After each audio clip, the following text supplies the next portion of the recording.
യുഎഇയിൽ വിദ്യാഭ്യാസ ചെലവുകൾ കുതിച്ചുയരുകയാണ്.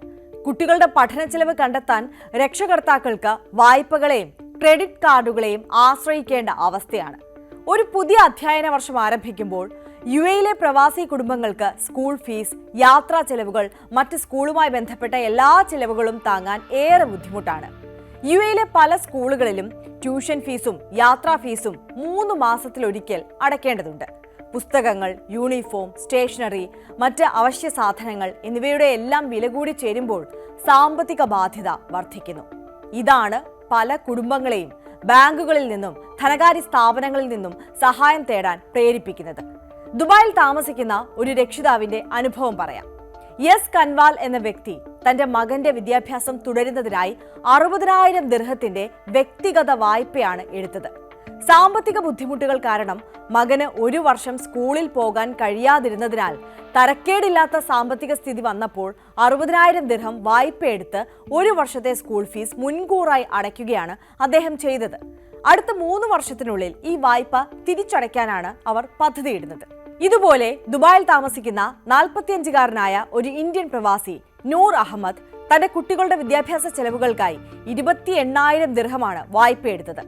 ഈ അധ്യയന വർഷത്തിലെ ആദ്യ പാദത്തിലെ 4 കുട്ടികളുടെ ട്യൂഷൻ ഫീസും കഴിഞ്ഞ വർഷത്തെ കുടിശ്ശികകളും അടയ്ക്കാനാണ് വായ്പയെടുത്തത്.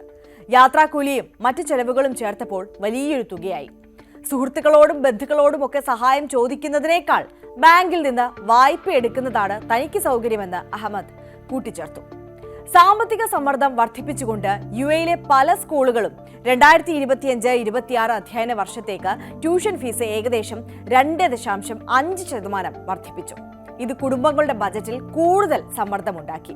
ദുബായിൽ താമസിക്കുന്ന അനുപം ഖാൻ തന്റെ 6 വയസ്സുകാരൻ മകന്റെ സ്കൂൾ ചെലവുകൾക്കായി ക്രെഡിറ്റ് കാർഡിനെയാണ് ആശ്രയിച്ചത്. ട്യൂഷനും യാത്രാക്കൂലിയുമായി അദ്ദേഹം ക്രെഡിറ്റ് കാർഡിൽ നിന്ന് 11,500 ദിർഹമാണ് പിൻവലിച്ചത്.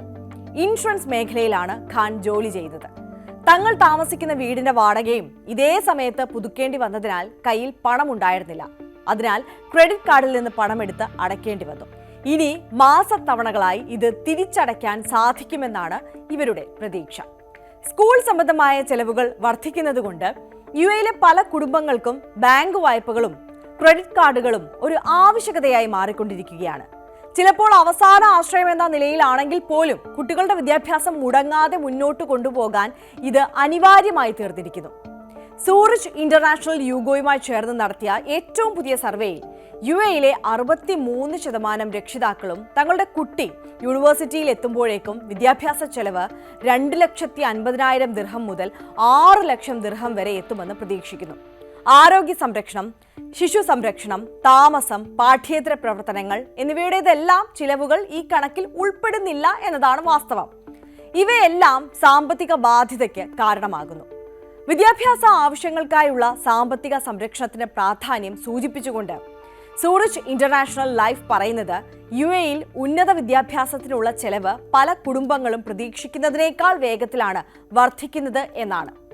നേരത്തെ തയ്യാറെടുത്തില്ലെങ്കിൽ, പ്രത്യേകിച്ച് സ്വകാര്യ സ്ഥാപനങ്ങളുടെ ആധിപത്യമുള്ള ഒരു സാഹചര്യത്തിൽ കുടുംബങ്ങൾക്ക് ട്യൂഷൻ ഫീസ് അടയ്ക്കാൻ ബുദ്ധിമുട്ടായിരിക്കും എന്ന് അവർ മുന്നറിയിപ്പ് നൽകുന്നുണ്ട്.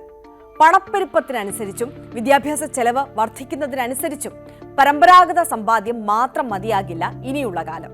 അതിനാൽ വിദ്യാഭ്യാസ ആസൂത്രണത്തിൽ സാമ്പത്തിക സംരക്ഷണം കൂടി ഉൾപ്പെടുത്തുന്നത് അത്യാവശ്യമാണെന്നും അവർ കൂട്ടിച്ചേർത്തു. വിദ്യാഭ്യാസ സമ്പാദ്യ പദ്ധതികളും ലൈഫ് ഇൻഷുറൻസും പോലുള്ള ഇരട്ട ലക്ഷ്യങ്ങളുള്ള സാമ്പത്തിക പദ്ധതികൾ സംരക്ഷണവും വളർച്ചയും നൽകുമെന്ന് സൂറിച്ച് ഇന്റർനാഷണൽ ലൈഫ് ഊന്നി പറയുന്നു. പ്രതീക്ഷിക്കാത്ത സംഭവങ്ങൾ ഉണ്ടായാൽ പോലും കുട്ടികളുടെ വിദ്യാഭ്യാസം തടസ്സമില്ലാതെ മുന്നോട്ട് പോകുമെന്ന് ഇത് ഉറപ്പാക്കുന്നു. അവരുടെ സർവേ അനുസരിച്ച് 87% രക്ഷിതാക്കളും ഈ ഇരട്ട ആനുകൂല്യങ്ങൾ നൽകുന്ന പദ്ധതികൾക്ക് പ്രാധാന്യം നൽകുന്നുണ്ട്. ഇത് കുടുംബത്തെയും വിദ്യാഭ്യാസത്തെയും സംരക്ഷിക്കുന്നതിനെക്കുറിച്ചുള്ള അവബോധം വർദ്ധിക്കുന്നുവെന്നാണ് കാണിക്കുന്നത്. നേരത്തെ തുടങ്ങുന്നതും ചിട്ടയായ പദ്ധതികളിലൂടെ മുന്നോട്ടു പോകുന്നതും വലിയ മാറ്റമുണ്ടാക്കുമെന്ന് സൂറിച്ച് ഇന്റർനാഷണൽ ലൈഫ് അഭിപ്രായപ്പെട്ടു. വിദ്യാഭ്യാസ സമ്പാദ്യത്തിനായി വരുമാനത്തിന്റെ ഒരു ഭാഗം മാറ്റിവെക്കുന്നതും നിക്ഷേപ വളർച്ചയും സുരക്ഷയും കൂടി ചേർക്കുന്നതും കുടുംബങ്ങൾക്ക് വർദ്ധിച്ചു വരുന്ന ഈ ചെലവുകളെ ആത്മവിശ്വാസത്തോടെ നേരിടാൻ സഹായിക്കും. ഇന്നത്തെ സാഹചര്യത്തിൽ വിദ്യാഭ്യാസ ആസൂത്രണത്തിന് ഒരു മുൻകരുതൽ സമീപനം സ്വീകരിക്കുന്നത് ഒരു തെരഞ്ഞെടുപ്പല്ല, അത് അത്യന്താപേക്ഷിതമായ ഒരു കാര്യമാണെന്നും സൂറിച്ച് ഇന്റർനാഷണൽ ലൈഫ് പറയുന്നു.